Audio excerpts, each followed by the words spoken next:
Cette émission vous est présentée par l'Association des maires de l'arrondissement de Chambéry. La vie de nos villes et villages, c'est tout de suite dans votre émission 1 heure, une commune. À Aix-les-Bains, autour du lac du Bourget, mais également un petit peu plus loin, puisque cet après-midi, nous sommes à la Motte Servolex. Bonjour à toutes et à tous, bienvenue sur le 92.1 radiograndlac.com, la radio locale, le grand bain de la vie locale, sur un territoire qui va d'Annecy à Montmélian, avec Aix-les-Bains bien sûr, le lac du Bourget, et puis Chambéry, et puis tout, et puis notamment cette commune de la Motte Servolex qui nous soutient, qui est à nos côtés, qui est notre partenaire, et on en est très très fiers. Alors on va finir cette année avec l'émission 1 heure, une commune. C'est la dernière de l'année. L'autre jour, on avait Saint-Ours, on est passé par Grésy-sur-Aix, bien sûr. Et là, ce soir, c'est la Motte Servolex. Et on va parler jumelage. On va parler entente entre la France et l'Allemagne. On va parler du comité de jumelage. Et pour en parler, j'ai celle qui le connaît sans doute le mieux, qui l'a suivi depuis son plus jeune âge. C'est Brigitte Rinchet. Bonsoir, Brigitte. Bonsoir. Ça va bien, Brigitte ? Ça va, oui, merci. Montez un petit peu le micro, si vous voulez, voilà. N'hésitez pas. Ah, ça va aller mieux comme ça, tout à fait. Alors, Brigitte Rinchet, donc vous êtes envoyée ici par Luc Berthoud, maire de la Motte Servolex, pour nous parler un petit peu de ce comité de jumelage qui va bientôt fêter ses 50 ans, je crois, en 2024, c'est ça ? C'est ça. Comité de jumelage avec une commune, Mundelsheim, c'est ça ? Je le prononce peut-être mal. Mundelsheim. Voilà, vous le prononcez mieux que moi. Alors, où est-ce qu'elle est, cette commune ? Alors, cette commune, elle est située à 30 km au nord de Stuttgart, à 15 km de Ludwigsburg, pour ceux qui connaissent. C'est pas très loin de Stuttgart. Par contre, elle est à 609 km de la Motte Servolex. Oh là, c'est précis, hein, 609 oui, 609 km. Parce que c'était le titre d'un livre, 609 km d'amitié.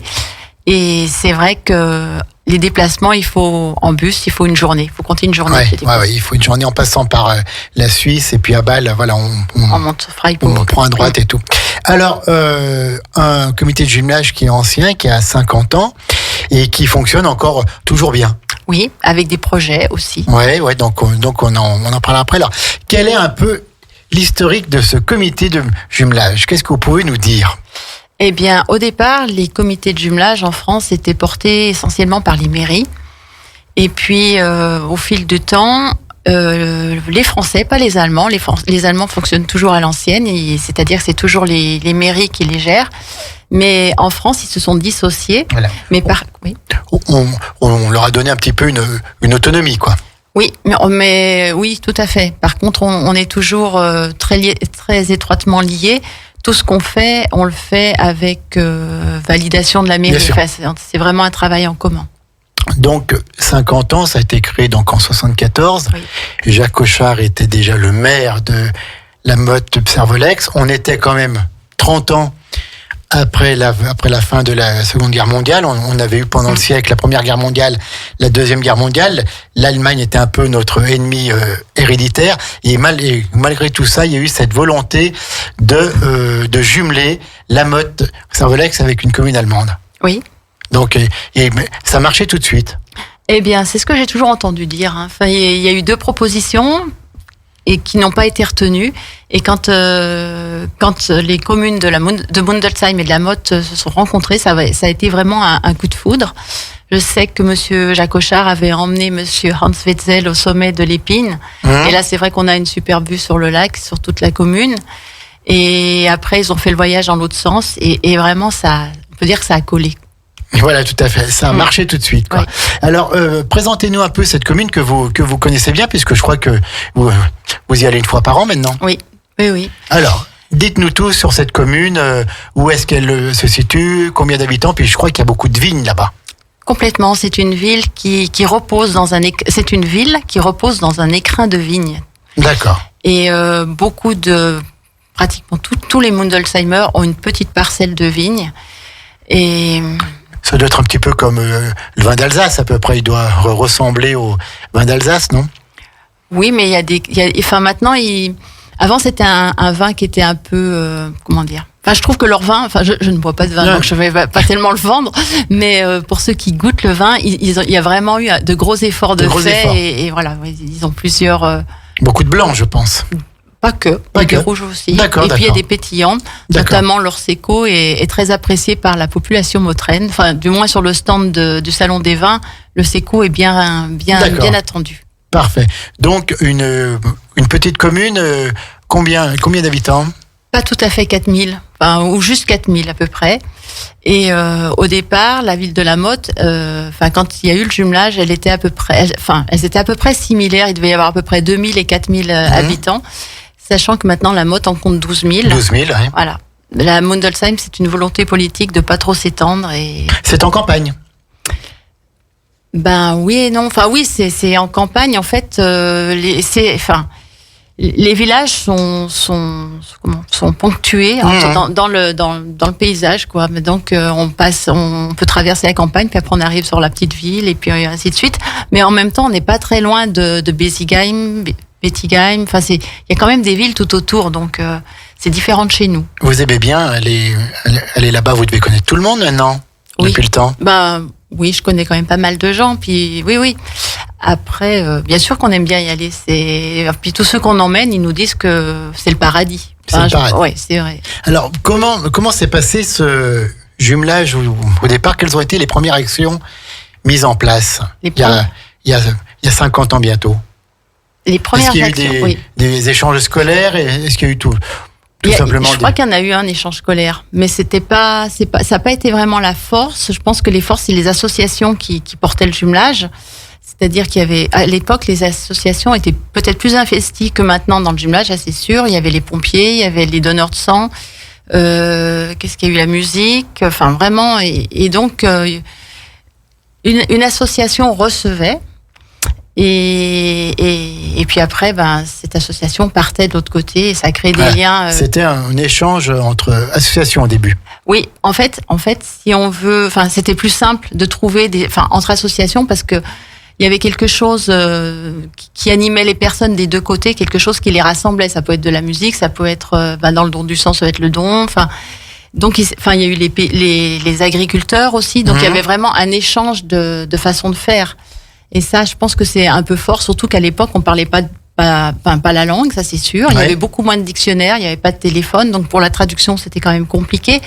Et arriver à mettre des gens qui partagent les mêmes envies, les mêmes passions, voilà. C'est quand même plus simple au départ pour faire que ça prenne, que la sauce prenne, quoi. D'accord. Et donc voilà, c'est parti un petit peu comme ça.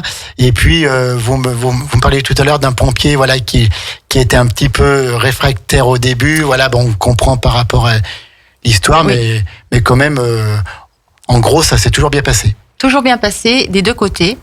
Et donc, comme je vous l'expliquais tout à l'heure, les pompiers, quand ils ont su qu'ils allaient recevoir une délégation de Mundelsheim, ils ont fait l'effort d'aller rencontrer tous leurs vétérans pour leur annoncer la venue d'un groupe de pompiers allemands. Leurs vétérans qui avaient fait la guerre, bien sûr. Voilà, oui. Et en fait, il y en a un qui a dit, mais si ce geste-là avait été fait après la guerre de 14, il n'y aurait pas eu la Seconde Guerre mondiale. Et il y a beaucoup de personnes, aussi bien chez eux que chez nous, qui aidaient à la préparation de la fête, qui étaient vraiment partants. Par contre, ils voulaient pas les rencontrer. Ça pouvait s'entendre parce que la guerre, c'était quand même quelque chose d'assez. Ouais, tout à fait. Et donc, vous avez repris la présidence en 2010. Et depuis, vous avez fait quoi de plus? J'ai fait, qu'est-ce qu'on a fait de plus? On a fait les petits déjeuners allemands. Voilà. Alors, c'est quoi ça? Eh bien, à mon avis, il y a de la charcuterie là-dedans. Tout à fait. Mais pas que. Il y a aussi du fromage. En fait, donc, il y a eu un traité de l'Élysée qui a été signé en 1963. 22 janvier 63. C'est ça. De Gaulle et puis Adenauer, bien sûr.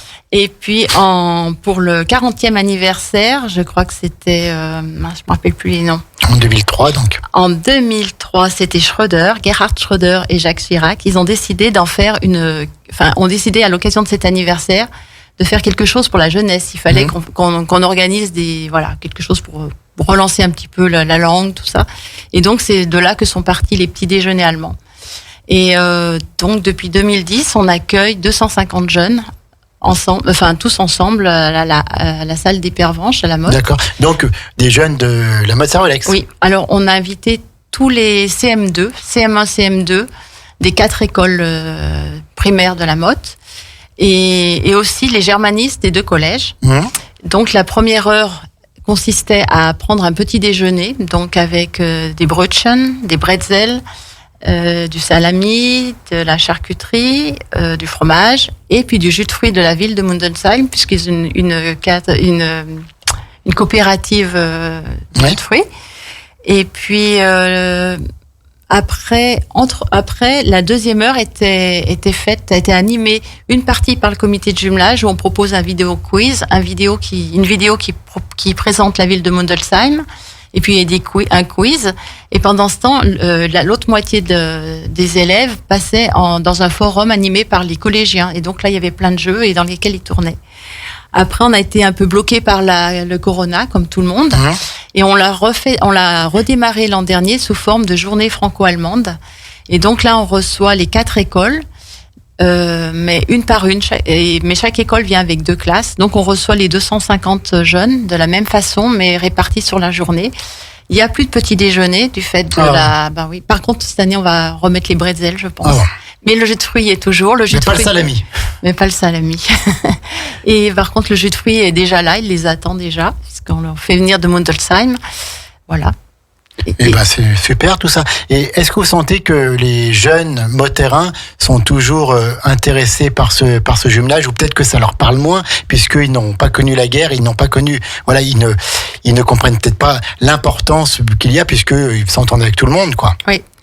Alors, le petit déjeuner est attendu. Donc, s'il est attendu, je pense que ça vient du fait que les enseignants en parlent. Et c'est vrai que chaque année, on leur demande de faire un petit dessin qui leur parle du jumelage. Donc, on voit le travail des écoles. Il y a une réflexion quand même derrière, et les dessins qu'ils nous remettent, transpirent un peu cette réflexion. Voilà, c'est quand même, c'est ancré dans la mémoire des motérains maintenant, ce comité de jumelage et cette amitié avec la commune allemande, quoi. Alors là, je vous parle par rapport au petit déjeuner. Après, par rapport au jumelage en lui-même, c'est vrai qu'il y a longtemps qu'il n'y a pas eu de gros échanges. Donc le prochain à venir, ça va être dans 2 ans, puisqu'on fête on va fêter le 50e anniversaire, mais il n'y a pas eu de gros échanges. En fait, la Covid, le dernier échange avait été un peu bloqué. Et voilà. Et donc, quand vous allez, vous, en Allemagne, une fois par an, vous y allez avec qui? Avec des bénévoles, avec les membres du comité de jumelage, avec des enfants? Et est-ce que les Allemands, ils viennent aussi à la Motte Servolex? Alors, les Allemands, ils viennent pour le Salon des vins. Donc, qui est quand? Qui est lieu, en principe, je crois, si je dis pas de bêtises, je pense que c'est le 3e week-end d'avril. Je crois à peu près. Enfin, et puis après, c'est en fonction des fériés, des élections. Voilà, ça peut bouger, mais c'est ça. Mais en général, c'est à peu près mi-avril, on va dire. Et donc là, ils viennent. Enfin, il y a toujours une délégation qui vient. Et puis, nous, on essaye d'y aller une fois par an. Alors, ils fêtent la fête des moissons, la Zichelhanket. D'accord. La quoi? La Zichelhanket. Avec l'accent, en plus. Bravo. Pas trop. Et puis, une année, c'est cette fête-là, la fête des moissons. Et l'année d'après, c'est la Weindorf, la fête du vin. En fait, comme c'est une grosse région viticole, il faut qu'ils vident leurs caves. Donc, c'est prétexte à vider les caves pour pouvoir les remplir de nouveau avec les vendanges qui vont arriver le mois d'après. Et donc, ça doit être des fêtes très conviviales, Vraiment. Tout ça. Qu'est-ce qui se passe, par exemple, pour la fête des vins, là? Eh bien, la fête des vins. Vous l'avez déjà vécu, je pense. Oui. Les 2 fêtes, il y a la reine des vins qui vient ouvrir, qui fait une percée du tonneau. Et donc, après, c'est très, très festif. Il y a de la musique joue en non-stop. Et puis, il y a quelques... Puis, de la bonne musique bavaroise et tout, quoi. Oui, un peu quand même. Oui. Mais enfin, c'est un peu, c'est vraiment style, c'est plutôt style bavarois que concert. Et puis, il y a aussi des musiciens des villes alentours qui viennent jouer aussi. Et il y a toujours aussi des stands où on peut acheter à manger. Donc, voilà, chaque association propose quelque chose. D'accord. Alors, si des motérains souhaitent rejoindre ce comité de jumelage, c'est possible en tant que bénévole? Ah oui, on en cherche. Vous en cherchez, je crois. Oui, tout à fait. S'ils veulent se joindre à nous, c'est bien volontiers. Comment fait-on si on veut être bénévole au comité de jumelage de la Motte Servolex? Eh bien, vous pouvez vous adresser à l'accueil de la mairie, puis vous donneront les coordonnées du comité de jumelage, il n'y a pas de souci. D'accord. Et donc, ça n'oblige pas non plus à... À parler allemand, on n'est pas obligé. D'accord. Il faut aimer quand même un petit peu la culture allemande, être germaniste quand même.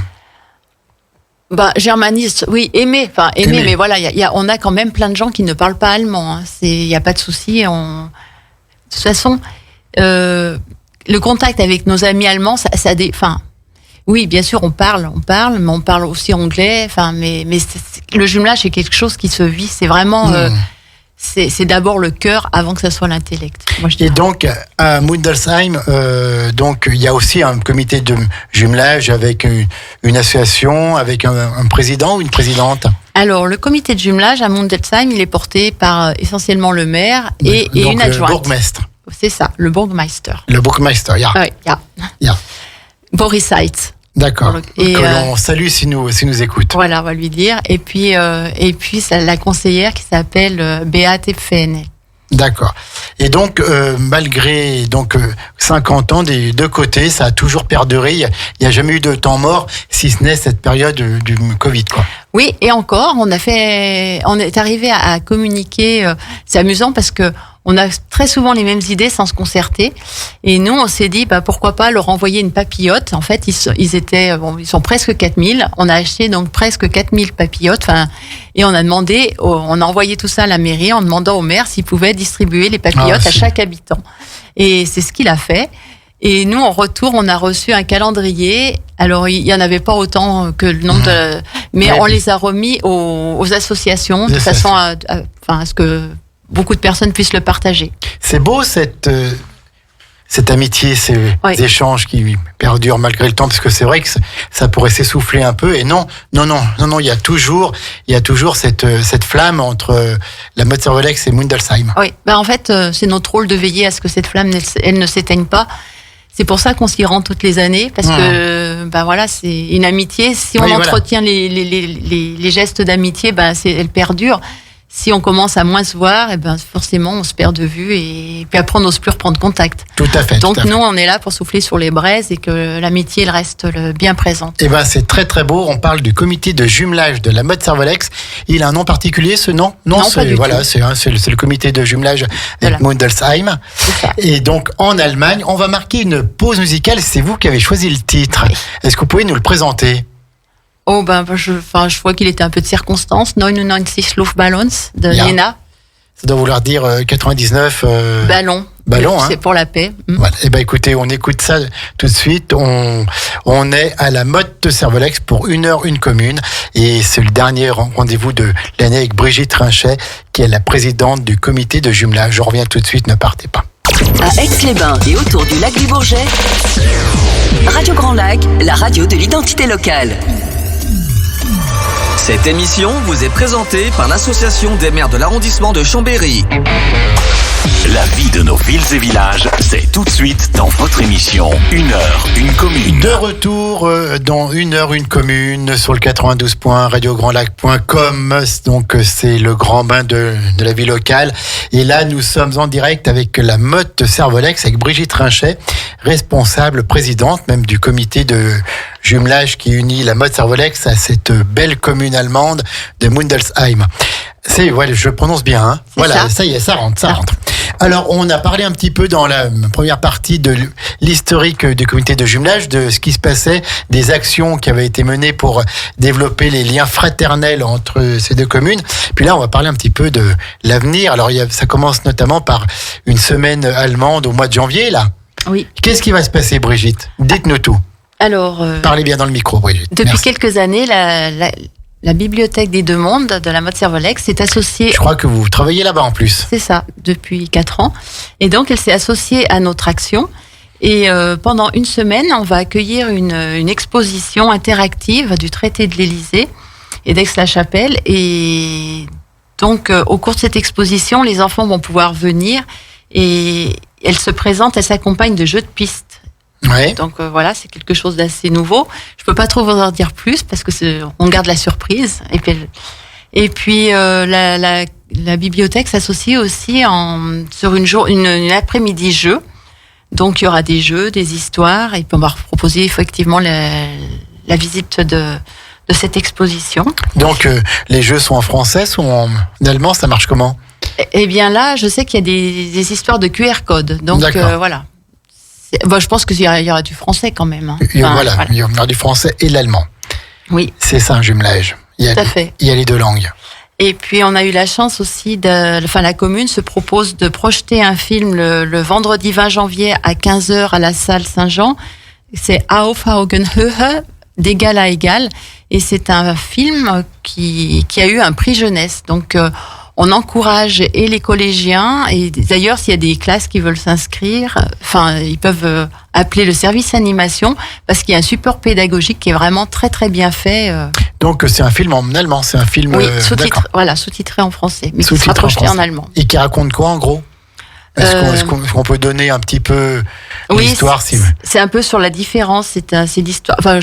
C'est l'histoire d'un petit garçon qui découvre. Sa maman est décédée, il découvre une lettre de sa maman et il ne connaît pas son père. Donc il parle d'un certain Tom et il cherche à le découvrir.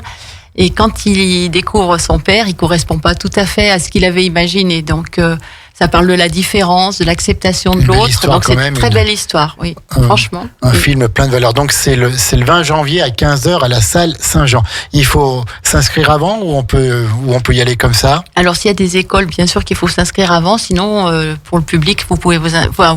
comme ça et c'est 4 € l'entrée. C'est 4 € l'entrée, donc ça va. Et puis quoi d'autre comme projet, Brigitte, pour ce comité de jumelage?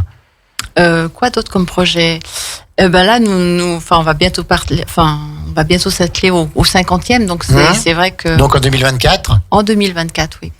Et donc, qu'est-ce qui va se passer en gros? Est-ce que vous avez déjà des idées de projets? Je pense qu'il va y avoir un voyage en Allemagne et pour les Allemands, un voyage en France. Oui, alors en général, c'est eux qui viennent, puisque la première partie va sûrement se fêter à la Motte en 2024, et l'année d'après, c'est l'anniversaire retour à Mundelsheim. D'accord. Donc là, il est tout à construire. Hein. Enfin, bien sûr qu'on a des petites idées, mais on n'a encore pas vraiment travaillé dessus, mais Et ça, quand vous allez là-bas, vous êtes logé dans les familles oui. d'accueil? Alors le principe du jumelage, c'est de résider chez l'habitant. En fait, si on veut vraiment s'imprégner et découvrir l'autre, c'est vraiment au plus près c'est en vivant, à ses côtés qu'on partage. Quoi. Bien sûr. Donc, alors il y a cette barrière de la langue qui est un petit peu plus importante, bien sûr, mais finalement on arrive à se faire comprendre et puis Oui, on se découvre encore mieux. oui, tout à fait. On apprend à se connaître. Oui, surtout autour d'un verre. Oui, tout à fait. Mais oui, mais je trouve que la langue, autrefois, c'était vraiment une pénalité. Pour moi, ça l'est moins à l'heure actuelle parce qu'on a avec quand même des la téléphones, technologie. voilà, tout à fait, qui traduisent. Enfin voilà. Et puis à l'heure actuelle, autrefois, les gens parlaient pas forcément l'anglais ou alors l'allemand voilà. encore moins. À l'heure actuelle, il y a moyen de trouver un terrain d'entente. Vous me disiez en off que les jeunes apprennent moins l'allemand qu'avant. Oui. Je pense que maintenant les gens s'ouvrent vers d'autres langues comme le chinois, le russe et alors l'allemand, n'attirait déjà pas trop, mais c'est vrai qu'on a un gros souci d'effectifs d'élèves germanistes dans les deux collèges. Alors vous, justement, vous donnez des cours d'allemand. On donne des cours d'allemand, mais pour les adultes. D'accord. Oui. Ça se passe comment? Alors, on a un cours de conversation pour les gens qui maîtrisent bien la langue, le lundi matin à 9h.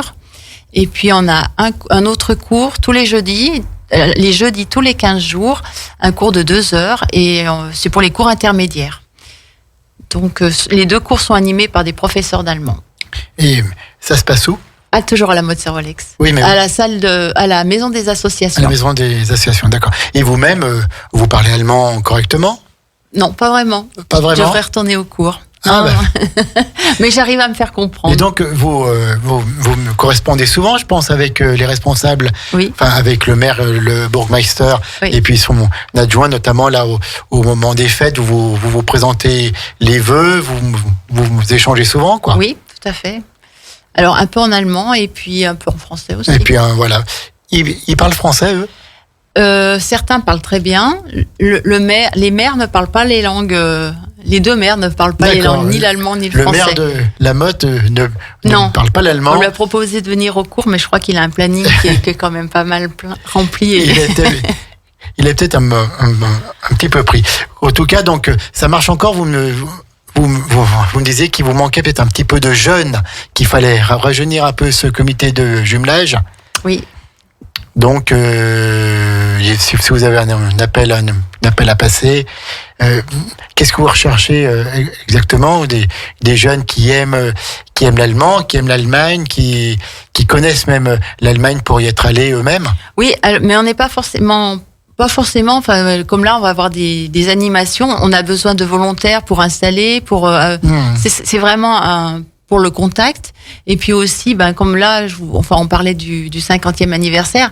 On va se projeter, on va chercher des idées. Donc, plus il y a de personnes, plus riche, plus on aura d'idées. Donc, c'est important de permettre de renouveler aussi les idées et tout. Et quand vous allez, vous, à Mundelsheim, c'est pour combien de temps dans le cadre du jumelage? C'est quelques jours ou... Alors, en général, quand on part sur des voyages un peu officiels, c'est 4 jours. Parce que c'est vrai, quand on enlève 2 jours de voyage, voilà. Si on a 2 jours pour se poser, c'est bien. Ouais. Donc, généralement, c'est pour ça qu'on a essayé plein de dates, la Pentecôte, tout ça.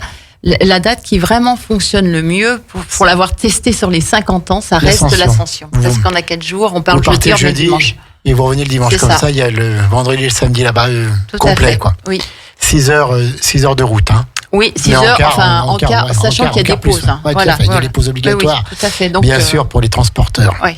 Il faut compter une journée de bus pour les deux. Quand est-ce que vous y allez la prochaine fois, vous? Est-ce que c'est prévu? Je pense qu'on attend l'invitation, mais normalement, la Weindorf, cet été, je pense. D'accord.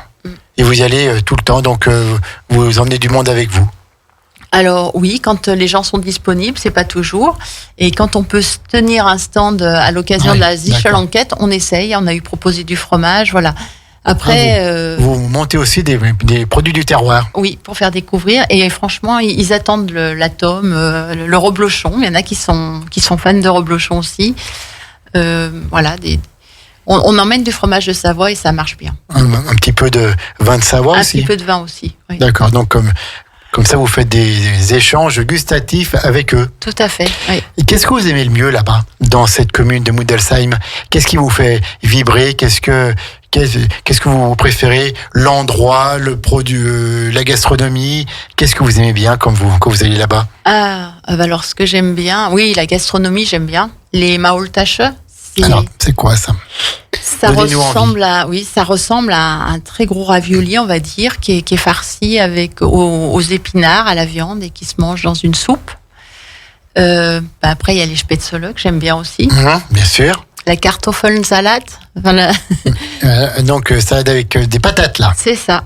Et puis, alors par contre, je suis moins fan, mais le Baden-Württemberg se trouve en forêt noire, donc il y a la forêt noire. D'accord. Pour les gourmands, voilà. Enfin, il y en a qui se régalent avec leur forêt noire. La vraie, donc avec les cerises au kirsch et tout. Puis alors, voilà. À la lait de taille. Hein.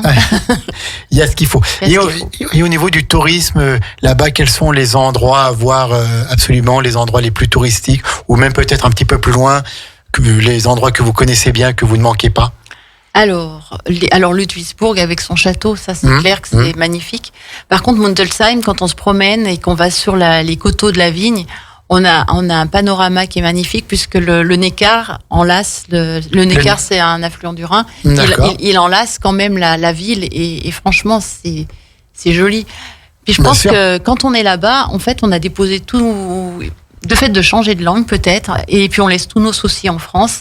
C'est vrai qu'on a une sensation de liberté et du coup, tout ce qu'on voit, on le voit avec un œil neuf. Voilà.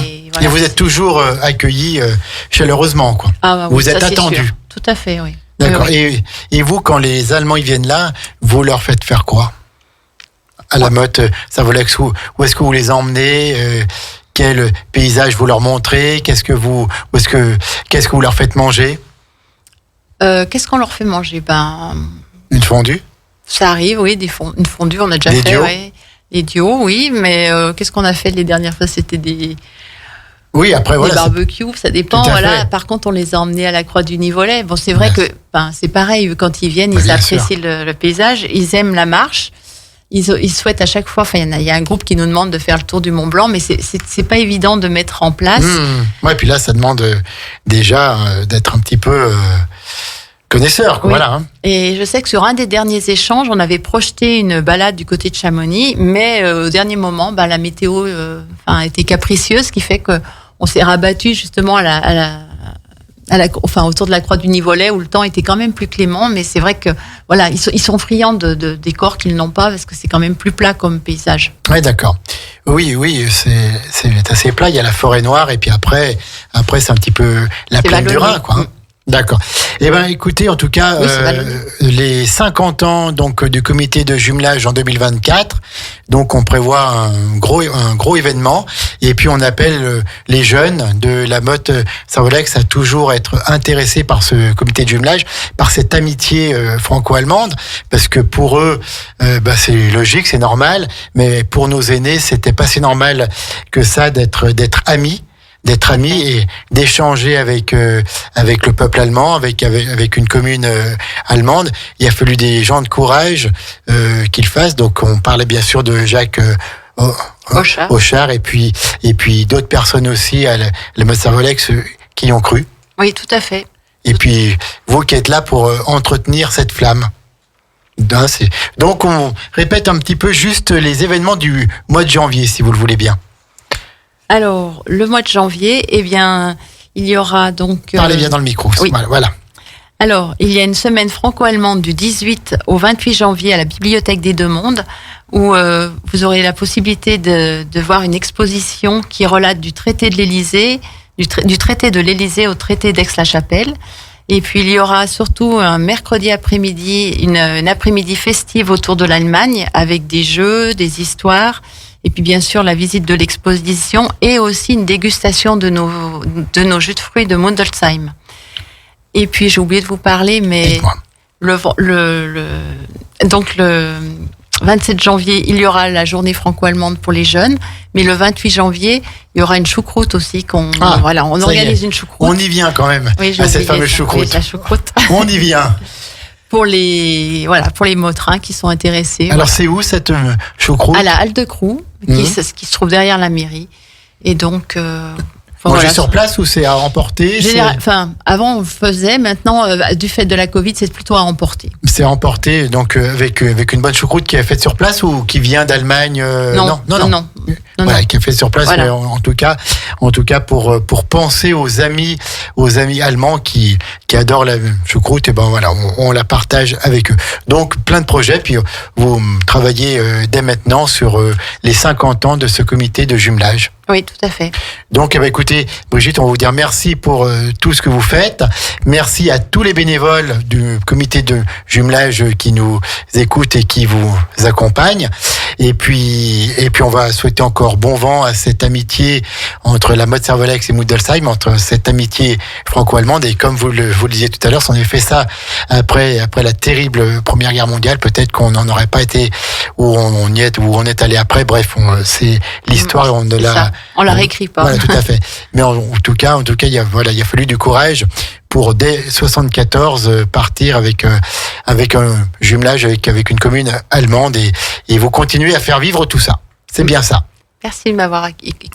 Eh ben, écoutez, c'était un réel plaisir. On va mettre un terme à cette émission. On va vous souhaiter, chère Brigitte, et puis à votre chauffeur aussi qui est là, puisque la présidente du comité de jumelage a son chauffeur garde du corps privé.